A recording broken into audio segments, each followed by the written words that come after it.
Okay, so in this video, I just want to sort of give an update as to where I am with the Govdeals $2,000 1996 Ford F-150 truck. In the last video, we did a crankshaft sensor and got everything working. Um, at this point, we've got a new battery in it. I need to drive it to reset it because the next step in this process after getting it from Govdeals and making sure, that it was drivable and things were good, I need to get it smogged. And so in order to do that, now that I've got a new battery in it, I've got to drive this thing, about 100 miles or so so that the computer can like come back on or whatever and communicate with the smog equipment. So before I even go smog it and get a fail, I want to drive this 100 miles or so, and I'll plug my scanner in and make sure that everything's communicating, and that will help out. So smog, and in this video also I'm going to do the transmission fluid and filter. I want to start off with new fluids because remember I needed this truck so that I can pick up stuff from auctions. So I need to make sure that all the fluids are good and fresh and new. That includes the transmission fluid filter. It's got 122,000 miles on it. According to the service records, it's never been done. And so, we're going to do that. And it's a 20 bolt pan on this one. And wasn't hard. You'll see the video. And then the next video after this one, we'll take this to Ritchie Brothers auction. And I'll share with you what I learned about Ritchie Brothers. And bidding on stuff from Ritchie Brothers, and that'll be in the next video. But up to this point, we fixed an alternator. We replaced the alternator, EGR solenoid, battery, tire, serpentine belt, and belt tensioner, because that was a squealy son of a gun. It was squealy. That alternator was really, really weird. I tell you, I didn't get a video of me changing that alternator because nobody wants to see that, but the thing about the alternator that really gave me, let me back up. So I was getting a low voltage, okay, and I thought, and it was just intermittent. And I didn't think it to be the alternator because in the service history on the truck, the alternator was changed like 4,000 miles ago. So at like 88, or no,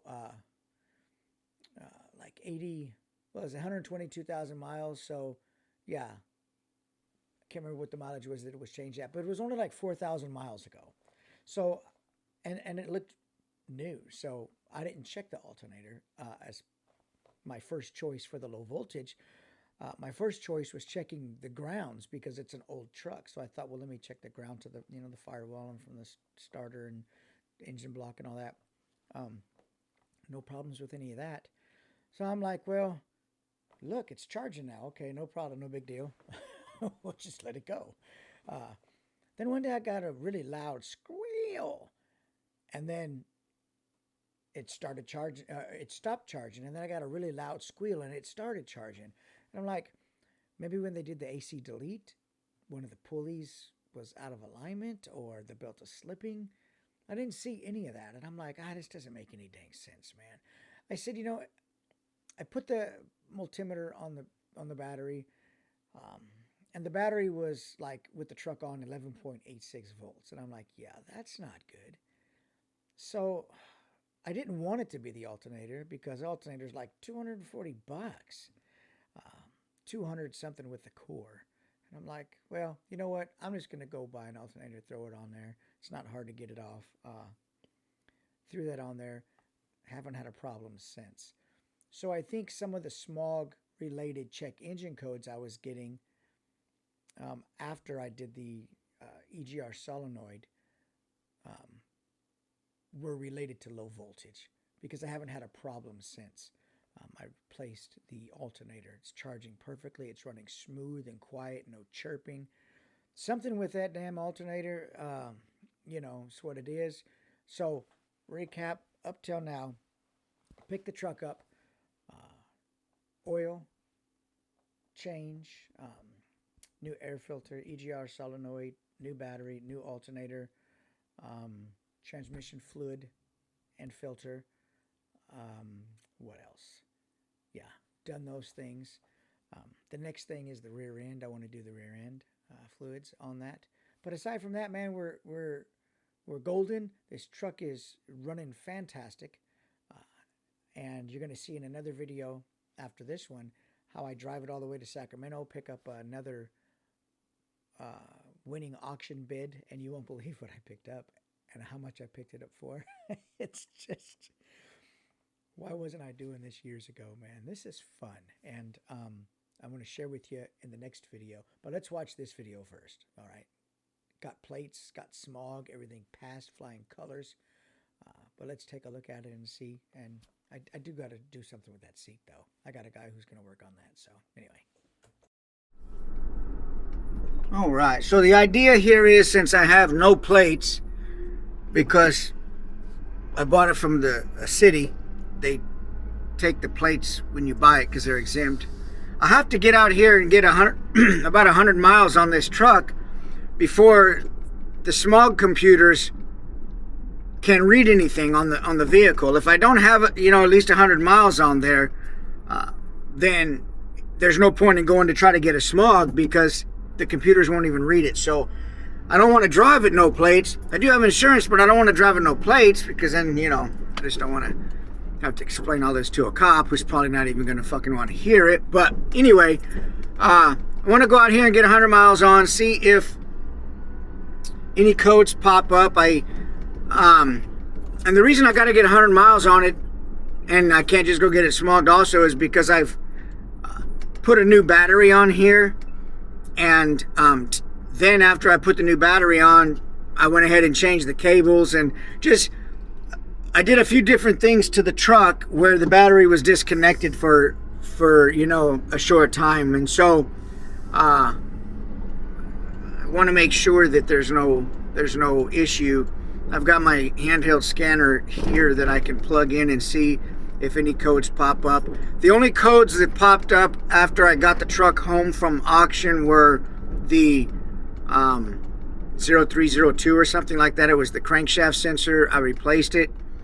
And then I got a code, I can't remember what it was, for the EGR solenoid, which sits right under the EGR. It's just 2 bolts. Oddly enough, there wasn't even any bolts holding it on. Well, there were bolts holding it on, but there were no nuts. So anyway, fixed that, put a fuel filter in it, and I've got the whole service history. So it's had a tune-up, it's had an oil change. One thing I would like to do that I don't see in the service history at all is the transmission fluid. I would like to just do a drain and fill on that and do the filter. I want to see, though, I got to get under there and see if there's a drain plug for that, or if I got to take the whole pan off. My luck, I have to take the whole pan off, but whatever. I would like to do that because even though the truck is fairly low mileage for the year and the transmission fluid is still a really good color, I want to change it. It's 122,000 miles on the same fluid from what I can tell, and so I don't want to take any chances with that. But all in all, we're going to go drive this vehicle and see if any codes pop up, and then see if we can get it smogged and get some plates on this. So I've driven 100 miles and everything checks good, but it still says that, not that the EGR is good or bad, just that it hasn't completed its check yet by the orange color indicator. And I mean, I don't know. It's been 100 miles. I'm going to get a smog anyway, see what it does. You can look up here and see orange means monitor not complete. Not that it passed or failed, but just that it hasn't completed. I mean, I don't know how long it needs to take, man. I drove 100 miles. So we'll see. We'll see what it does.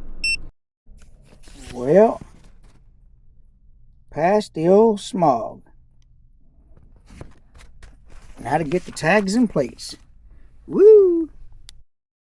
All good, smog good, plates good, registration good. All it ever takes is money. Bam! The $2,000 truck from the auction.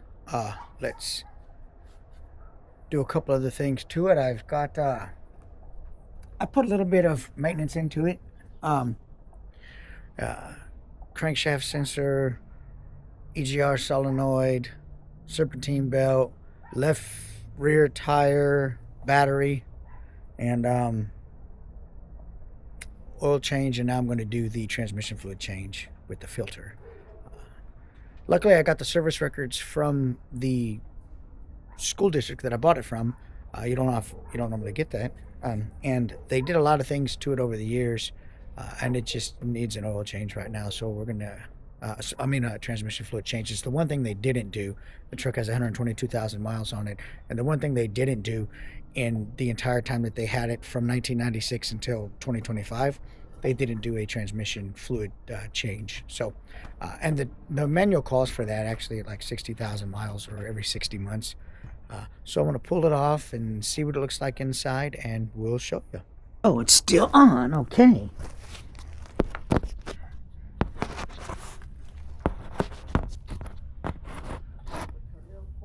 So, got a few tools under here.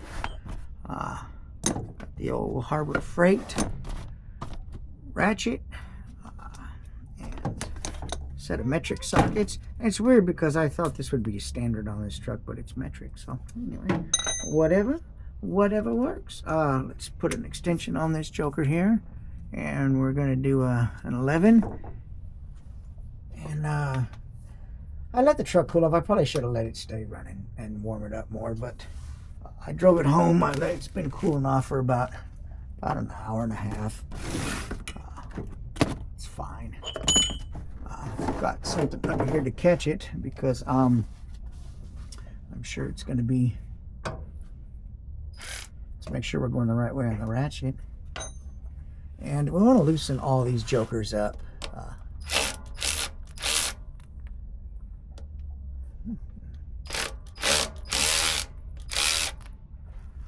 It's not too bad under here. I mean, it's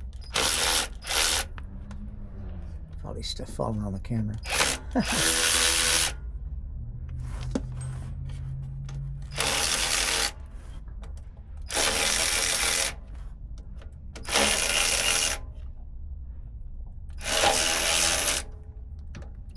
This is, over the years, I mean, I'm gonna drain this and take a look and see what it looks like. Let me drain this joker now in my bucket and see. But it's dark. I mean, it's still got red to it, but it's not burnt, but it's definitely needs change. Let's drain it and take a look. Now let's take a look at this and see. It's over here. Yeah, it definitely, I mean, it's not chunks, it's fine siltiness, but it definitely need to be changed. I mean, it's 122,000 miles on there. You know.